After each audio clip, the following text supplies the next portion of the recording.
दोस्तों, मनुष्य का मन भी ना बड़ा चालाक होता है। वह उसे उसके ही जाल में फंसा देता है। हर व्यक्ति के अंदर बहुत सारे अंधविश्वास होते हैं और ऐसा नहीं है कि हर अंधविश्वास गलत होता है। जैसे कि मान ले कि आप नशा करते हैं और नशा करके अपने आसपास गंदगी का माहौल बनाए रखते हैं, तो इसका असर आपके जीवन पर भी जरूर पड़ता है, चाहे आप माने या ना माने। एक छोटी सी कहानी से मैं आपको यह समझाने का प्रयास करूंगा कि हमारा मन हमें कैसे हमारे ही अंधविश्वासों में बांध कर रख देता है। तो चलिए कहानी की शुरुआत करते हैं। एक बार बुद्ध एक नदी के किनारे से गुजर रहे थे और सर्दियों का समय था। सभी लोग मार्ग पर मोटे मोटे वस्त्र ओढ़कर चल रहे थे। तभी बुद्ध की नजर एक व्यक्ति पर पड़ती है जो नदी के ठंडे पानी में डुबकी लगा रहा होता है। बुद्ध उस व्यक्ति को देखकर थोड़ा आश्चर्यचकित होते हैं, क्योंकि वो व्यक्ति कांप भी रहा था और नहा भी रहा था।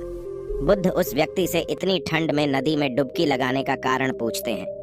फिर वह व्यक्ति बुद्ध को बताता है कि वह सुबह सुबह नदी में नहा धोकर पूजा के लिए जा रहा था।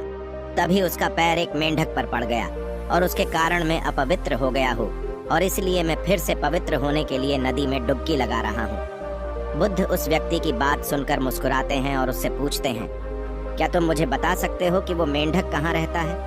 वह व्यक्ति कहता है, पानी में।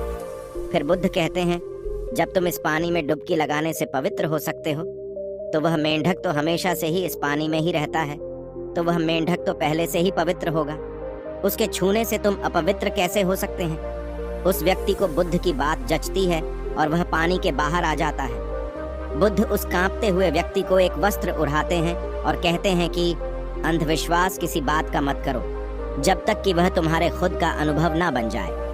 फिर बुद्ध कहते हैं कि मनुष्य अपने मन के कारण ही दुख पाता है और जो चीजें अपवित्र हैं उन्हें तो वह अपवित्र नहीं मानता, लेकिन जो चीजें पवित्र है उन्हें वो अपवित्र मानता है। जैसे कि लोग नशा करते हैं, व्यभिचार करते हैं और एक दूसरे से घृणा का भाव भी रखते हैं, लेकिन इन्हें वो अपवित्र नहीं मानते। वे मानते हैं कि कोई जीव जो उनके जीवन में कोई भी प्रभाव नहीं डालता है वह अपवित्र है। मनुष्य हमेशा अंधविश्वासों में जीता है, जिसके कारण वो पूरे जीवन अच्छे से जीवन जी ही नहीं पाता।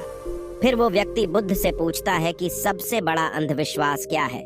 फिर बुद्ध कहते हैं कि मनुष्य का सबसे बड़ा अंधविश्वास यह है कि उसे लगता है कि वह अपने मन के द्वारा ही अपने मन से मुक्त हो जाएगा, यानी अपने मन के द्वारा ही अपने जीवन के सभी दुखों से मुक्त हो जाएगा। तुम अपने चारों तरफ देखो, तुम पाओगे कि हर व्यक्ति अपने ही मन के जाल में उलझा हुआ है। कोई डरा हुआ है तो कोई उम्मीदों में जी रहा है और किसी को यह लगता है कि कल सब कुछ ठीक हो जाएगा। लेकिन वास्तविकता यह है कि जब तक मनुष्य अपने मन को नहीं समझेगा तब तक कुछ भी ठीक नहीं हो सकता, और यही शाश्वत सत्य है। वह व्यक्ति बुद्ध से पूछता है कि मन को कैसे समझा जाता है? बुद्ध कहते हैं कि जागरूकता के द्वारा। पूरे दिन में जब भी याद आए, जागरूक होकर देखो कि तुम्हारा मन तुमसे क्या करवा रहा है। तुम्हारा मन बार बार तुम्हें भुलाने का प्रयास करेगा, लेकिन तुम्हें बार बार प्रयास करते रहना है।